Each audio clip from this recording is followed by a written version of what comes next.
en el 104.9. Es así, ya está con nosotros a partir de ese instante el señor abogado, el ilustrísimo miembro de la Corte de la Haya, don Luis Cuadra. ¿Cómo está, don Luis? Muy bien, Leito, buenos días. Oiga, usted ha seguido, más allá del tema de preocupación a nivel nacional, pero como abogado, el tema de la Haya, ¿o no? Sí, de todas maneras. ¿Se ha encontrado con cosas como atractivas, reitero, desde el punto de vista de las leyes como abogado? Sí, de todas maneras. Porque para ustedes, con todo el respeto del mundo, es como algo súper importante, es como, no sé, como cuando se transmite para los fanáticos del fútbol, un partido de selección. Para ustedes el tema de las leyes, tener este tipo de acontecimientos debe ser como bien importante. Es importante, claro, uno se nutre con, primero, la legislación internacional. Yo he sido profesor de Derecho Internacional Privado y Derecho Internacional Público en la Universidad Bolivariana acá en La Serena. Entonces es ahí ver en la realidad cómo se lleva a cabo el tema de los litigios internacionales. Entonces sí, lo hemos llevado, he estado atento. Y como dices tú, los litigios, sobre todo aquellas causas nacionales también que son de alto impacto nacional, también uno tiende a ponerle bastante atención. La universidad a escala humana. Así es. Por favor, soy más que una cara bonita, don Luis. No, de todas maneras. Don Luis, tenemos un tema muy importante en el día de hoy que me gustaría que usted nos entregara el detalle así como a grosso modo. Mira, lo que vamos a ver hoy día, Leito, es que, como avisábamos la semana pasada, vamos a comentar un poquito respecto a la compraventa de bienes raíces. Es decir, compraventa de bienes raíces me refiero a terrenos, compraventa de casas, ya sea casas nuevas o casas usadas, y de alguna manera explicar de manera simple qué es lo que nosotros deberíamos tener en cuenta cuando compramos lo que para muchos es el sueño de tener una casa propia. En este caso, partimos casi como con lo básico, don Luis. ¿Qué consejos podría entregar usted para comprar una casa o un bien raíz? Bueno, el primer consejo es indicarle a las personas que nos están escuchando que cuando uno compra un bien raíz, de caso un terreno, una casa, sea nueva o usada, esta compra no es como otros contratos de manera consensual, sino que aquí tiene que haber un contrato compraventa que tiene ciertas formalidades, se tiene que realizar por escritura pública, tiene que ser ante notario y luego tiene que inscribirse ante el conservador de bienes raíces del lugar donde se encuentra el bien raíz. ¿Ya? Este es un requisito, pero esencial en materia legal para que usted se transforme en dueño de la propiedad. Por lo tanto, si usted se compra una casa, por mucho que lo haga por escritura pública ante notario, y no lo inscribe nunca, la casa no es suya. ¿Ya? O sea, mire la tontera que se me ocurre, don Luis. Si uno... a ver, ¿me escucha bien? Un poquito más. Un poquito más. Le subo un poquito más, don Luis. Sí. ¿Ahí me escucha mejor? A ver, si uno saca una casa, por ejemplo, con una constructora, con lo que es el tema del subsidio y todo eso, generalmente la casa viene a nombre de la constructora. Normalmente, sí. Ahora, uno no se debe quedar ahí y hacer todo el tema del papeleo para que quede a nombre de uno. Claro, lo que pasa es que cuando tú compras una casa nueva, la situación es bastante especial porque tú compras la casa nueva y esta casa esta constructora en realidad hace un contrato contigo en donde, aparte de haber un mutuo, porque hay un préstamo de dinero que es el crédito hipotecario, tú firmas también la hipoteca y junto con ellos firmas el contrato compraventa. Okay. Entonces, en ese contrato que tú vas a firmar en la notaría cuando es una vivienda nueva, tú firmas varios contratos a la vez, que algunos no se dan cuenta y llegan y firman. Una vez que realizaste todos esos contratos, no te tienes que quedar con ellos solamente, los tienes que llevar al conservador de bienes raíces, porque la única forma de producirse la transferencia del dominio de un bien raíz en nuestro país es a través de la inscripción de este título, que es la escritura pública, en el conservador de bienes raíces. Yo te lo repito porque me he encontrado con personas que han hecho la compra y nunca inscriben. Nunca inscriben. Entonces, ¿qué pasa? Que después, no sé, la constructora desaparece. Ya, a lo mejor quebró. ¿Ya? Y ellos se quedaron sin inscribir y en la práctica no soy el dueño de la propiedad. Es bueno este dato porque muchas veces hay personas que creen que por defecto la casa queda a nombre de uno cuando está en la práctica a nombre de la constructora. No, así es. Esto en materia de bienes raíces siempre tiene que estar inscrito en el conservador. No es como comprar un auto. Usted compra un auto, realiza un contrato frente a notaría, después hace un trámite administrativo que ir al registro civil. Pero en este caso no, acá tiene que ir al conservador. Obligadamente. Obligadamente. Para que le quede clarito.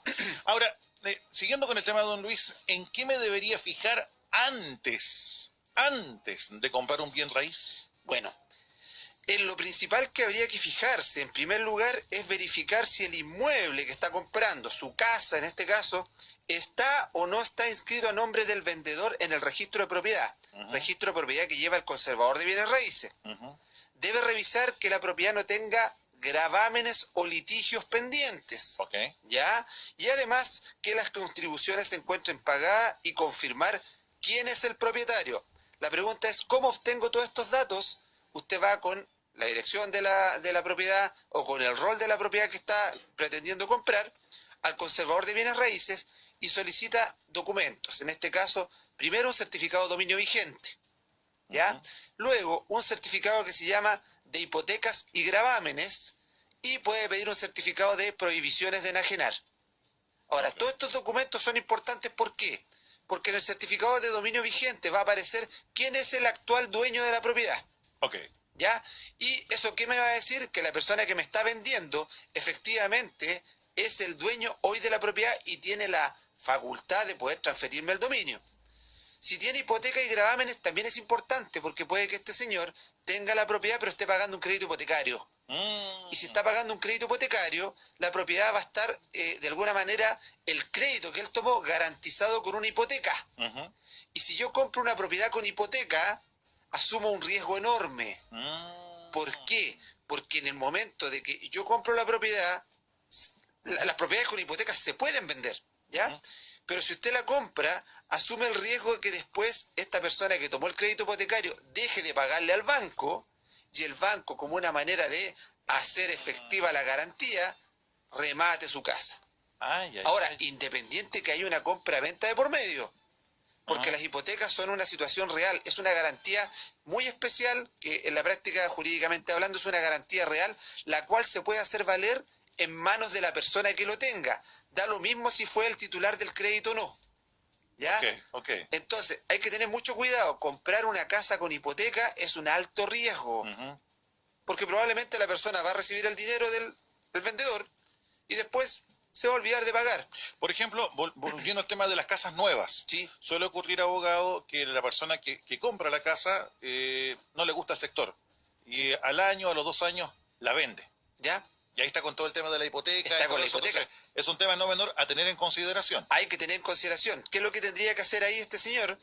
En algunos casos lo que se hace es que algunas personas quieren vender la propiedad y, por ejemplo, lo quiere comprar una persona que pidió un crédito hipotecario también en otra institución. Ideal ahí es que internamente los bancos se entiendan.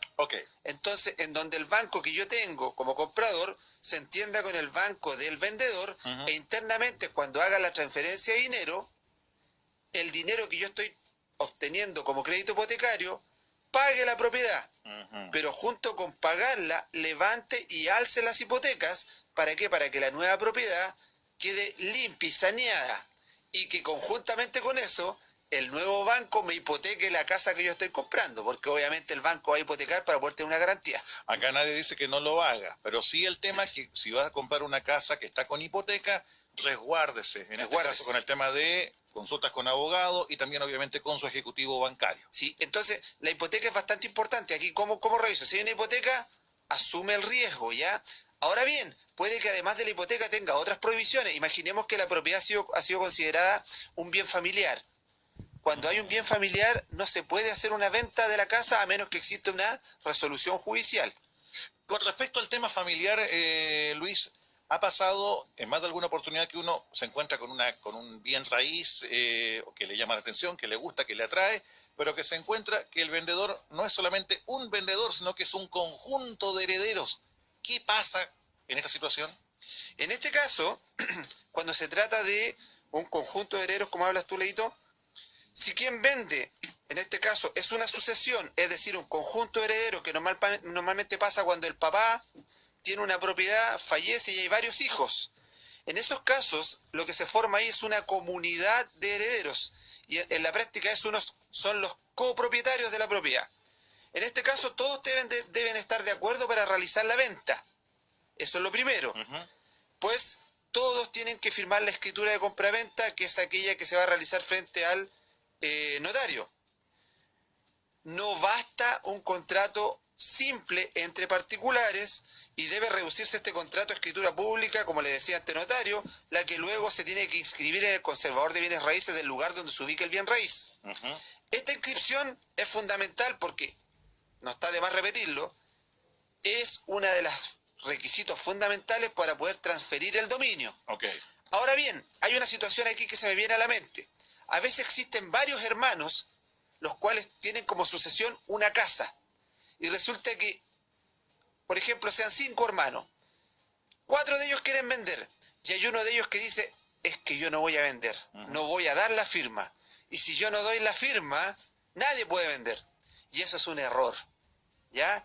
Eso es un error. Y eso es una, podría decirse, una situación que se va transmitiendo siempre entre las personas y los amigos. Dice, es que si yo no firmo, no venden nada. Con que uno no quiera vender, según el mito popular. El mito popular dice que no se puede vender.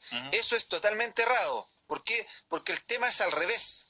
Basta con que uno de los copropietarios quiera vender y los demás están obligados a vender. ¿Ya? Así establece el Código Civil. El Código Civil específicamente dice que nadie puede estar obligado a permanecer en la indivisión. Es decir, nadie está obligado a ser comunero para siempre. Entonces, si yo quiero vender, los demás hermanos están obligados a vender. Y si los demás hermanos, por ejemplo, no quieren vender, lo que pueden hacer es quizás ponerse de acuerdo y pagarme el derecho que a mí me corresponde y no venden.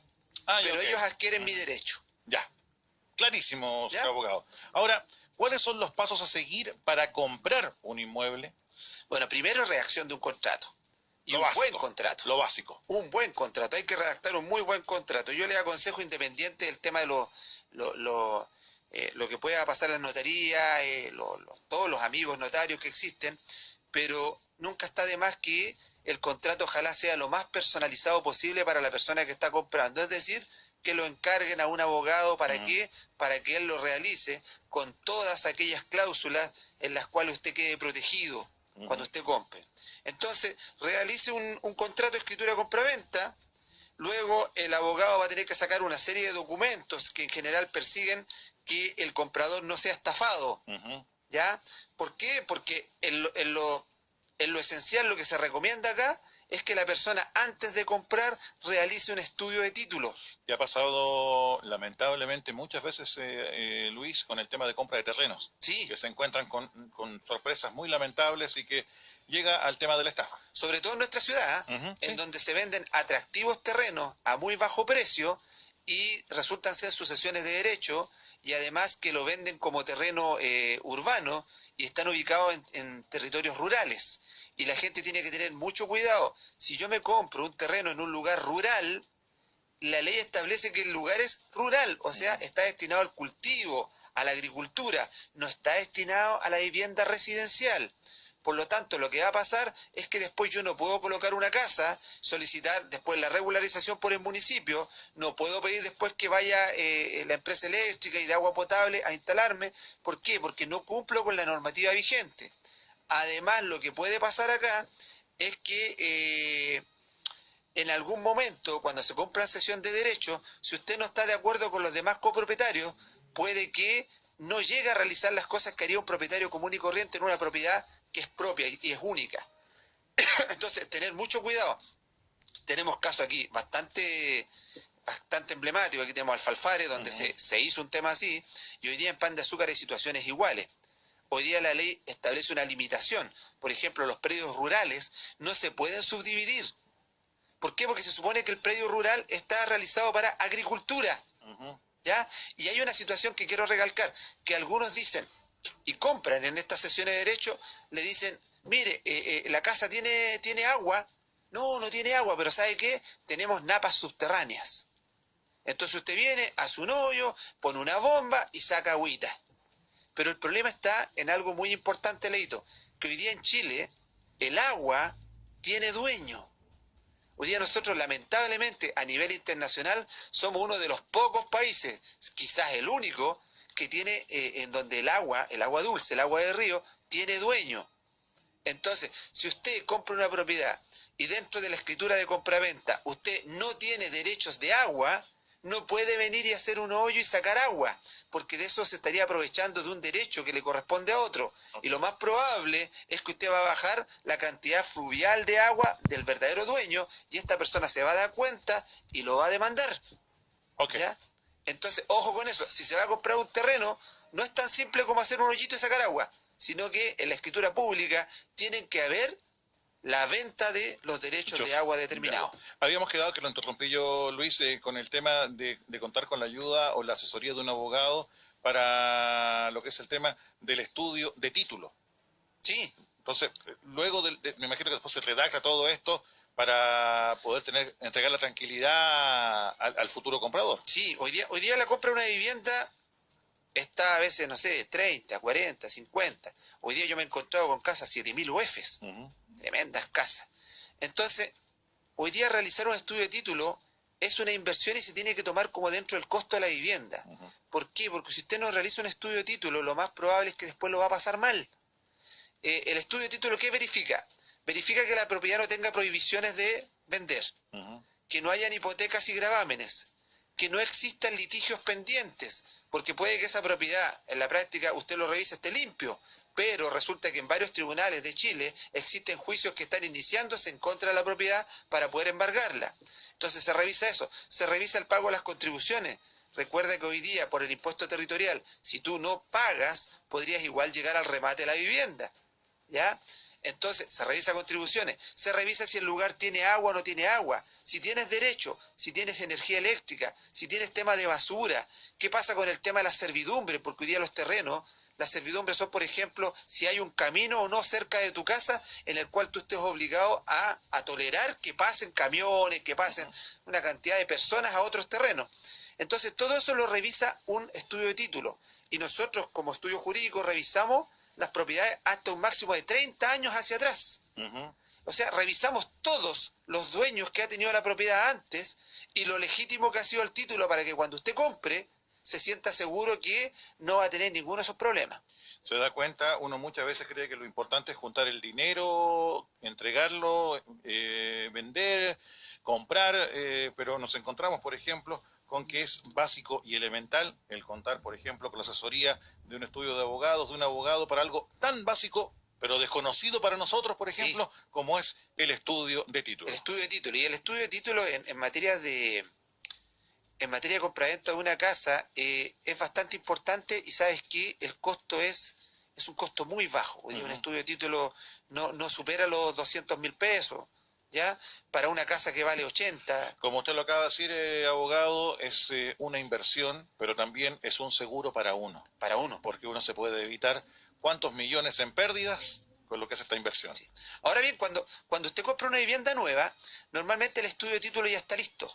¿Por qué? Teoría. Porque usted se va a dar cuenta que cuando usted compra una vivienda nueva, lo que hace el banco, dentro de lo que le cobra para el tema de la hipoteca, hay una cantidad de dinero que normalmente pide el banco que es para que se hagan los trámites bancarios, en este caso algunos trámites notariales, y dentro de ellos hay unos honorarios de un abogado, que es el abogado del banco, en donde el abogado del banco realiza un estudio de título de la nueva propiedad raíz, pero lo revisa en el sentido de que la constructora haya realizado bien todo el tema de la compraventa del terreno, que la compraventa esté bien subdividida, que esté inscrita en el conservador de bienes raíces y que obviamente también esa propiedad que compró la constructora no esté hipotecada por alguna deuda, algún crédito que la constructora haya asumido.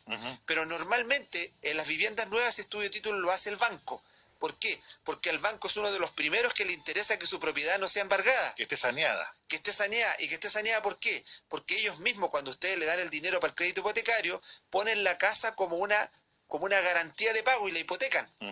Entonces, hoy día una casa puede tener más de una hipoteca, 2, 3, 4 hipotecas. Entonces el banco va a querer tener la hipoteca a él y en caso de no pago, resguardarse y no tener que litigar con otra empresa que también tiene una hipoteca. Entonces en esos casos normalmente se hace y está dentro de los costos que le llaman costos de algo así de...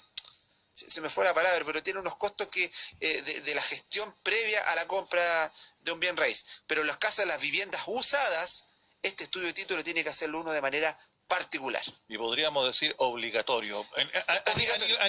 A nivel de tranquilidad para uno. Sí. A nivel de Sí, tranquilidad. sí. Continuando con este tema que es súper interesante como es la compraventa de bienes raíces, ¿tiene alguna importancia, Luis, o es necesaria la firma del cónyuge cuando el vendedor está casado en sociedad conyugal? Totalmente, totalmente. Si el dueño, en este caso, si el dueño, que es el vendedor de la casa, está casado en régimen de sociedad conyugal, requiere la autorización de su cónyuge para poder vender. ¿Ya? Sin esta autorización, la venta es nula, no tiene validez y puede ser dejada sin efecto. Es importante, por lo tanto, que el vendedor y el comprador se fijen en estos aspectos para futuros problemas. ¿Ya? Por lo tanto, siempre conviene consultar el caso en particular. Si la persona está en sociedad conyugal, vamos a ir al banco y va a tener que firmar también la persona de su cónyuge, la mujer. En el matrimonio, el hombre es el administrador de la sociedad conyugal, pero cuando hay una venta de bienes raíces, la ley obliga a tener el consentimiento de la mujer.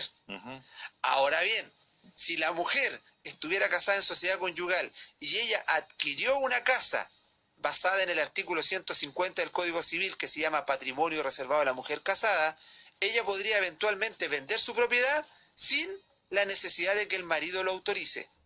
Que alguna vez lo hablamos en el tema del matrimonio, no sé si te acuerdas, Leito, que es una forma de poder proteger a la mujer respecto a las compras que realice cuando lo ha hecho conforme a su trabajo y separada del trabajo del marido.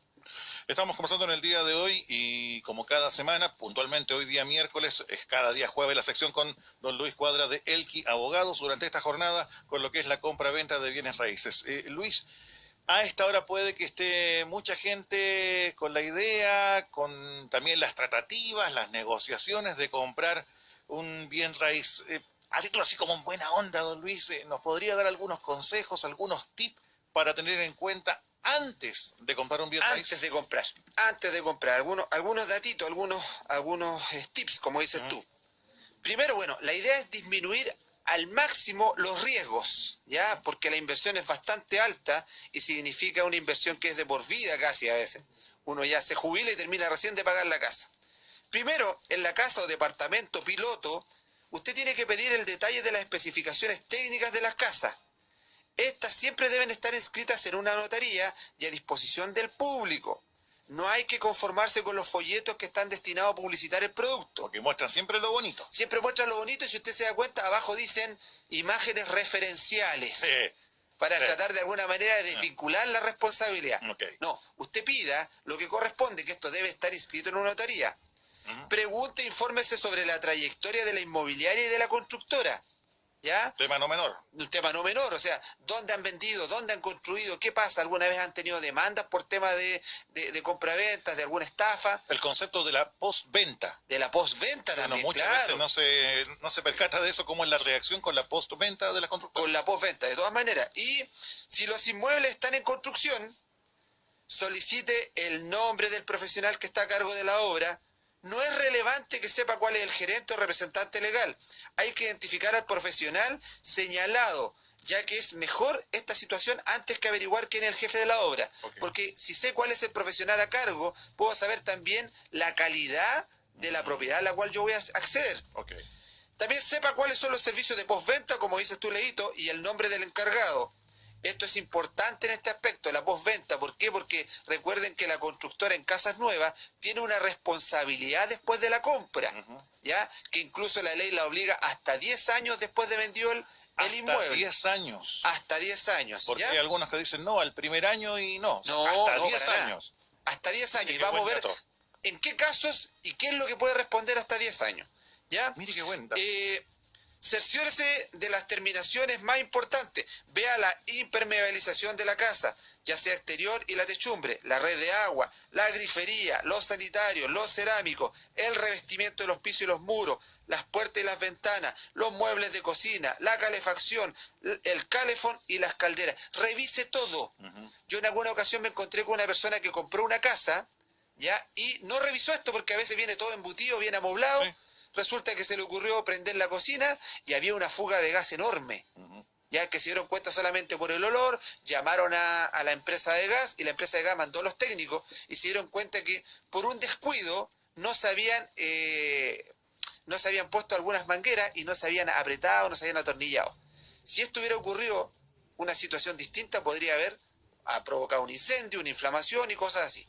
De eso es responsable la constructora, la cual debería indemnizar si existe una situación como esa. Suele pasar, por ejemplo, ahora que se nos viene el otoño, el invierno, abogado, que muchas veces familias dicen, uy, ¿sabes que tengo tanto frío en la pieza? No sé por qué, hay tanto frío, y de repente uno, claro, no va a estar deshaciendo las paredes, No. pero se encuentra que no están impermeabilizadas.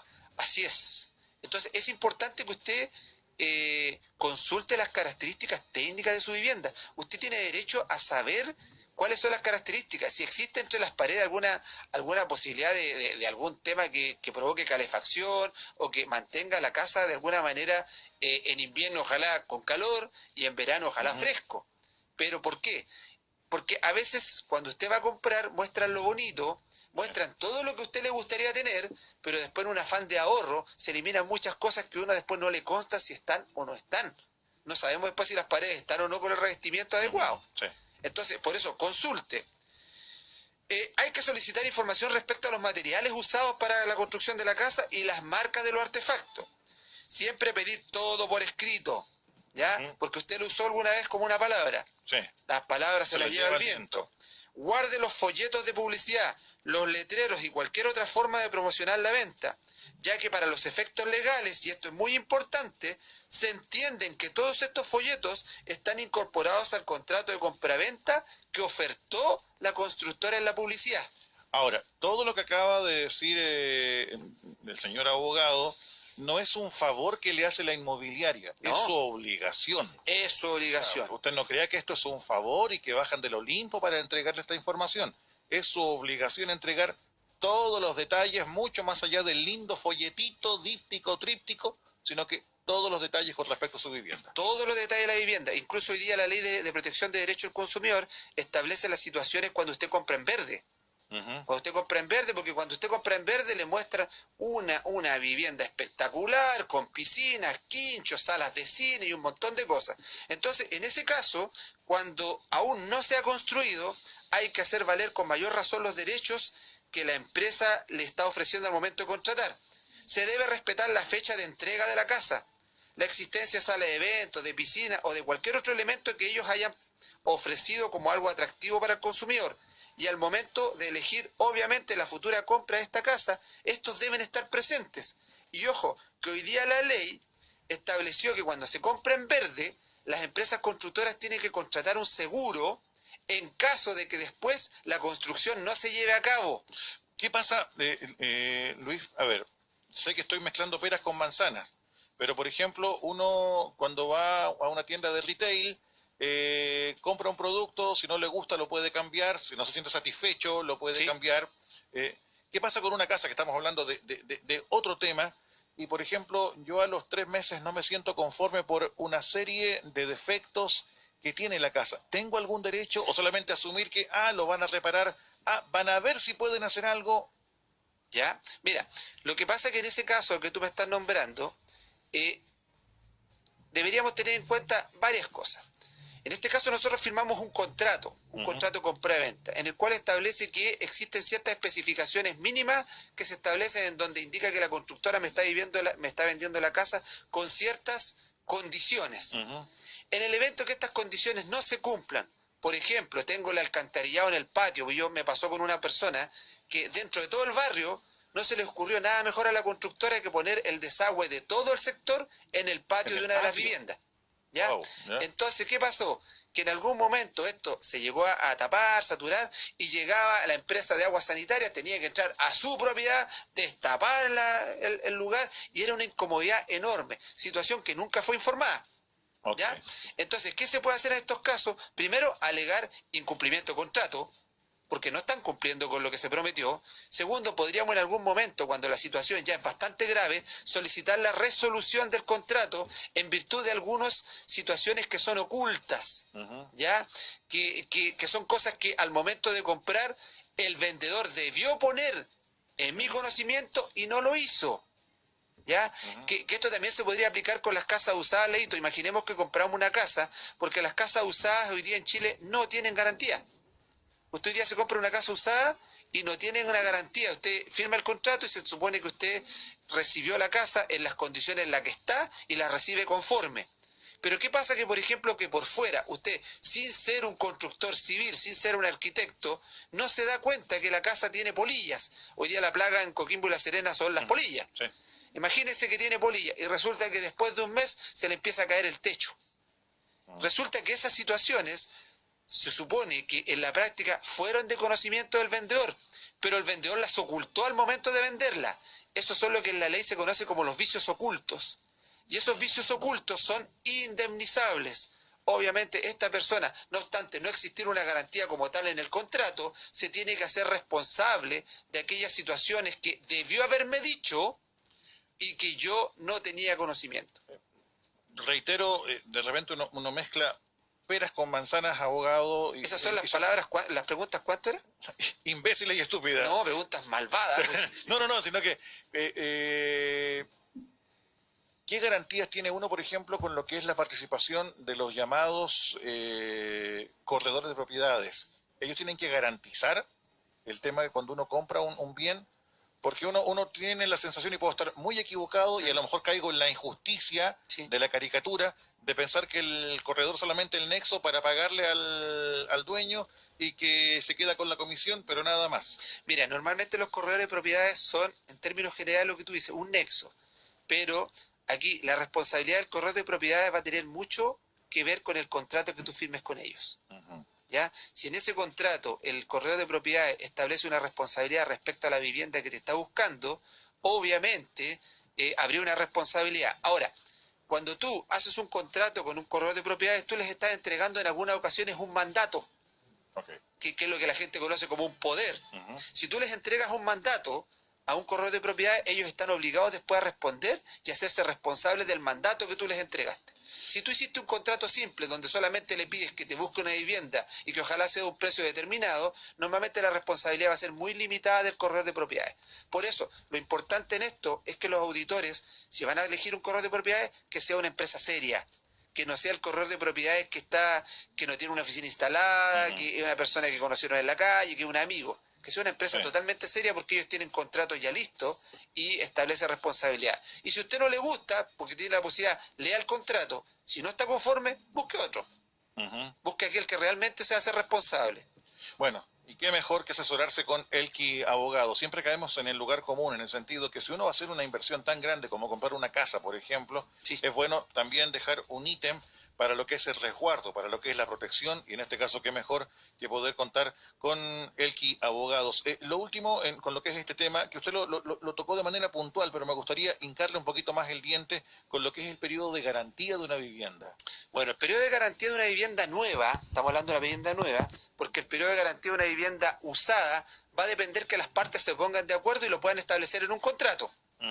Perfectamente el vendedor podría decir, ¿sabe qué, señor? Yo le garantizo la propiedad durante un año o más, ¿ya? Pero si no lo dice, no hay una garantía que establezca la ley hoy día para viviendas usadas. Pero si usted lo va a comprar, pídalo. Todo aquí en los contratos se puede pactar. Pero en el caso de las viviendas nuevas, desde el momento que cuenta con la recepción final municipal, existen algunos plazos para hacer efectiva la responsabilidad en caso de fallas o defectos que afecten a las edificaciones. Entonces, ¿cuántos son estos? En el caso de las terminaciones de la casa, tenemos un plazo de durante los primeros 3 años desde la compra de la casa. Entonces, revisamos la casa y resulta que las terminaciones del inmueble son deficientes. La inmobiliaria debe hacerse cargo hasta 3 años de esa propiedad. ¿Ya? Entonces, todos sabemos lo que son terminaciones, normalmente en la parte fina de la propiedad. En el caso de los problemas con las instalaciones de la propiedad, grifería, la parte del gas, ¿cierto? El tema que es bastante complejo, el plazo para poder, que usted tiene de garantía son 5 años. 5 años. Y en el caso de los problemas estructurales, la inmobiliaria tiene una obligación de responder por 10 años de la estructura de la casa. Entonces, ¿qué pasó? Me compré la casa hoy día, paso un año y resulta que hay un temblor, y el puro temblor me quebrajea quiebra, podría decir, todas las paredes del inmueble. En ese caso, la constructora tiene que responder. Hasta un periodo de 10 años. Lo que sí, muy importante hay que indicar acá, es que el comprador no puede realizar alteraciones estructurales en el inmueble para que la garantía sea efectiva. Ok. ¿Ya? No me puedo poner a echar abajo paredes para hacer una ampliación, porque si hago eso, pierdo la garantía legal. Ok. ¿Ya? Entonces, mucho cuidado, porque a veces la gente quiere poner, no sé, en el patio de la casa, quiere hacer un cobertizo. Claro, o una extensión o un comedor, Claro. o lo que sea, hace el medio punto de lo que era la pared de la cocina para el medio punto del comedor y pierde la garantía. Claro. Se lo digo yo por experiencia, abogado, porque se nos ocurrió hacer el comedor en lo que era la cocina. ¿Sí? Justo fue el terremoto de hace un par de años, del 2016, y nos dijeron, no, pues usted intervino. ¿Por qué no hablé antes con don Luis? Llegamos demasiado tarde ahí. 2 años tarde, don Luis. 2 años tarde.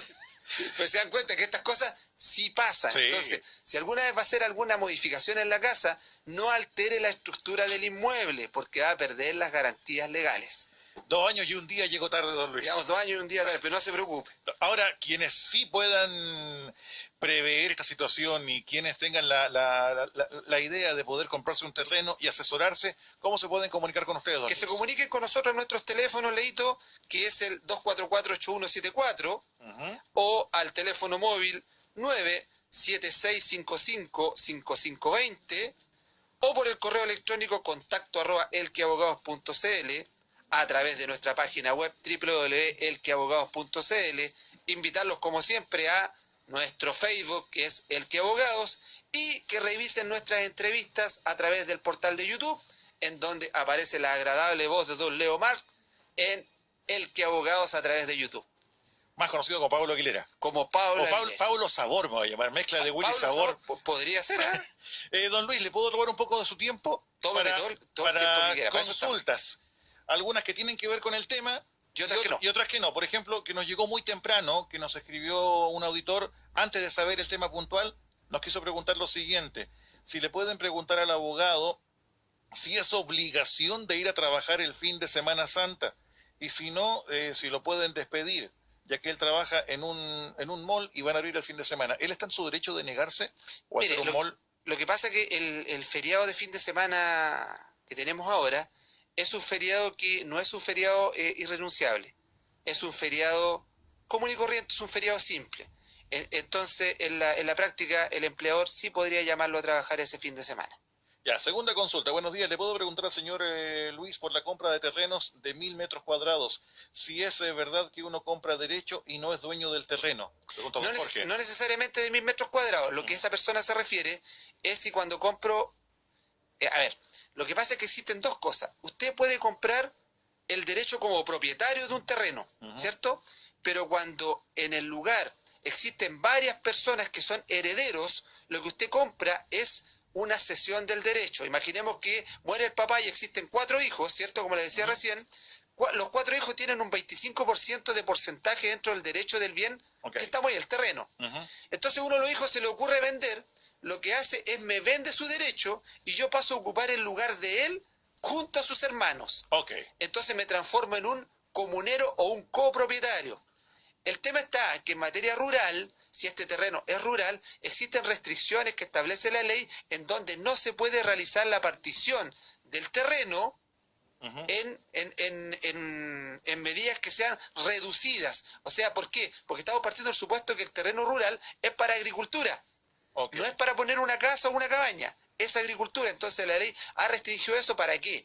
Para que obviamente no se transforme en residencial un terreno rural. Consulta, que creo que también la respondió en su locución, pero igual para que sepan que se leen todas las preguntas. Sí. Para los dueños ya fallecidos y tienen hijos, ¿de todas maneras tienen que ceder a la venta en el caso de sucesiones? En el caso... A ver, para los... Consulta para los dueños ya fallecidos y tiene hijos, los que eran dueños, ¿de todas maneras tienen que ceder a la venta en el caso de las sucesiones? Lo que hablamos recién, sí, por eso que en el caso que existe una sucesión, basta que uno de ellos quiera vender y los demás están obligados a vender. Ahora bien, si los demás no quieren vender, a pesar de estar obligados, ¿qué es lo que tiene que hacer el hermano que quiere vender? Tiene que demandar lamentablemente a su hermano en lo que se denomina un juicio de partición. En este caso, la misma pregunta o más o menos parecida nos hacían, que quiero también leerla, aunque ya está lista la respuesta. Si quiero vender una propiedad donde somos varios herederos, ¿tienen que estar todos de acuerdo? O si uno se opone, no se puede vender. Ya se respondió, pero igual la leemos para que Sí, sepan. Que sí, tenemos claro que ese es un mito, ¿ah? Todo el mundo cree que es así. A ver, la palabra que a usted le costó encontrar hace un instante, o el concepto, gastos operacionales. Los gastos que nos hicieron el alcance recién. Muchas gracias. Muchas gracias, no alcanzamos a leer antes el WhatsApp, pero gracias por el dato. Pregúntale, por favor, qué pasa si estoy divorciado y la casa está a mi nombre, pero mi ex vive con mis hijos en esa casa. ¿La puedo vender? Lógico. ¿Sí? Okay. Si es de ella, sí. No. Él es el que pregunta, el hombre. Sí. La casa está a nombre de él. De él. Y está está divorciado, pero la casa está siendo ocupada por su ex y con los hijos. Sí, la puede vender igual, porque la propiedad es de él. Ahora, que lo piense bien. Sí, pues son sus hijos. Son sus hijos. Hemos hablado cuántas veces las peleas entre las parejas llegar a un consenso. Claro. Pero ¿quién es uno para ser un psiquiatra y un consejero sentimental? Ahora, lo importante en esa pregunta, Leito, es que la familia de él, la ex cónyuge y sus hijos, no puede pedir que la propiedad sea bien familiar, porque como requisito tienen que estar casados. Cuando adquirí una casa antes de casarme en el año 95, me casé con sociedad conyugal en el 97. Y cuando adquirí una casa antes de casarme en el año 95, igual necesito su firma para vender. No sé si depende. Pregunta. ¿Ya? Depende. ¿De qué depende? De si ella cuando se casó incluyó la casa como sociedad conyugal o no lo hizo. Ok.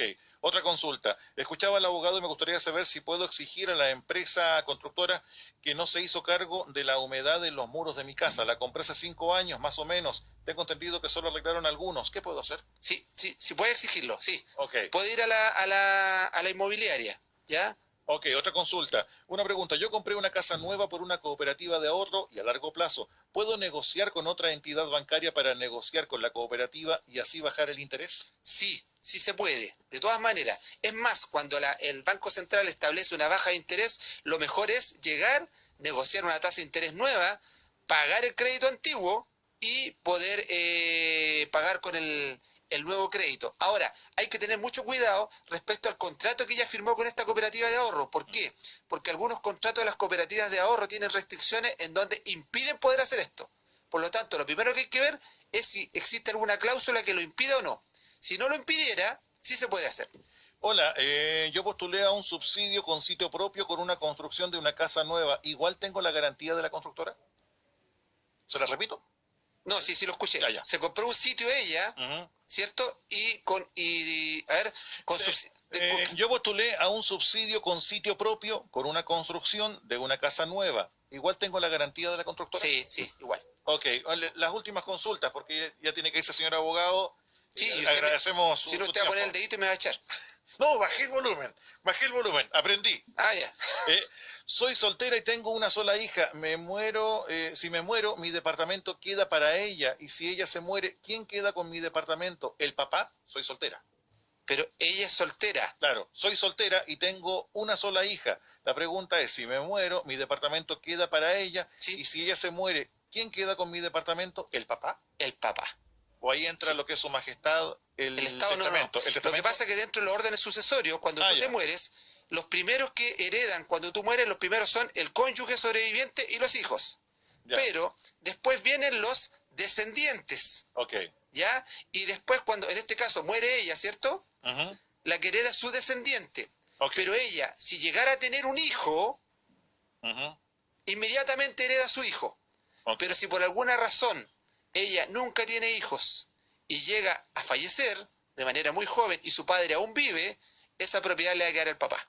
Okay. Porque el papá es un heredero de su hija, a menos que ella tenga un hijo. Okay. Así que ya no digo nada. Hemos tratado de responder la mayor cantidad de consultas en el día de hoy. Agradecemos en todo lo que vale. Y bueno, la próxima semana, ya en su día habitual, como es el día jueves, estará el señor abogado Luis Cuadra de Elqui Abogado. Don Luis, como siempre, muchísimas gracias. Gracias a ti, Leito. Te deseo a ti y a todos los auditores que tengan una feliz Pascua de Resurrección.